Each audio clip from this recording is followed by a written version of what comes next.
Our phone calls, our emails, our chat rooms now make room for the ultimate hack attack, courtesy our FBI. In what has to be surveillance now on steroids, reports the FBI is rounding up innocent guys in a dragnet to catch the bad guys. That's right, hacking into all sorts of high-tech communications to catch criminals and God knows what acts. And if you're dragged into the manhunt, so be it. Live with it, deal with it.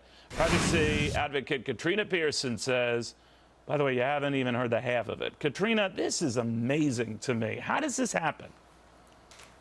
You know, Neil, this is absolutely astounding. Every day we are hearing more and more about how much time, energy, and resources from our federal government are spying on people like you and me. I don't know what's more disturbing, the fact that I'm being spied on or the simple fact that our borders are still insecure. After a 9/11 mentality, which is what our government uses to tell us why they have to do these things, we still have a border that is porous. This is astounding, and I believe we are mourning the death of the People's Republic of the United States as we speak. Well, you know, it comes in a week, as you know, Katrina, where we got indications that the NSA was snooping. It wasn't just on phone calls, it was emails, it was chat rooms, it was where we go and search on the internet. In fact, there was so much of this information, they could only store it so long. There aren't enough terabytes, whatever you call them, to store this stuff. So it would have to be there for a limited time, and then they'd sift through the important ones. But pretty much they had a lot to sift through. And now we get wind that the FBI separately has this sort of wide net it casts on presumably bad guys, but you know, also getting caught up a lot of good guys because directly or indirectly they might be on the same link, the same URL or whatever. Where does it stop? Well, I mean, that's the thing. We don't know what information they're keeping and whose information they're purging. They could be creating a dossier on the average person for future use. We're seeing all this play out as we speak.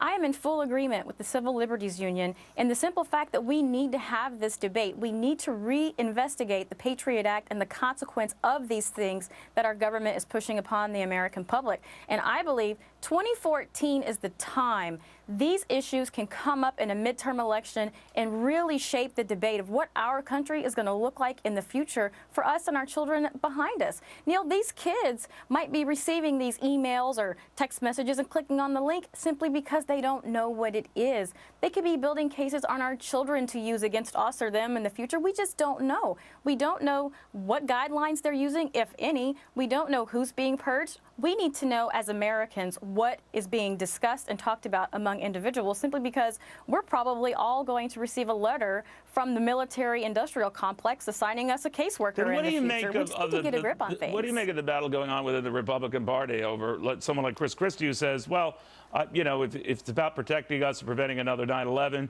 more or less endorsing these type of programs, and then someone like Rand Paul who says, yeah, but not at the expense of surrendering all our liberties. Where do you stand on this? Absolutely. Rand Paul is 100% right on this topic. How can we call ourselves a free people if we're all prisoners to the state? My Congressman, Pete Sessions, is one of those Republicans who loves the NSA stuff. He calls himself the drone guy. He is one of the authors of the drones. He's not opposed to having armored vehicles in all cities. So these are the types of things that we need to identify. We have congressmen who have been in Congress for decades who simply don't know what they're there to do anymore. And it's time that we remind them of what they're supposed to be doing and for whom they're working for. And we can do that in a very clear way in 2014. Katrina, thank you very much. Good words of warning, by the way. Katrina Pierson in Dallas, Texas.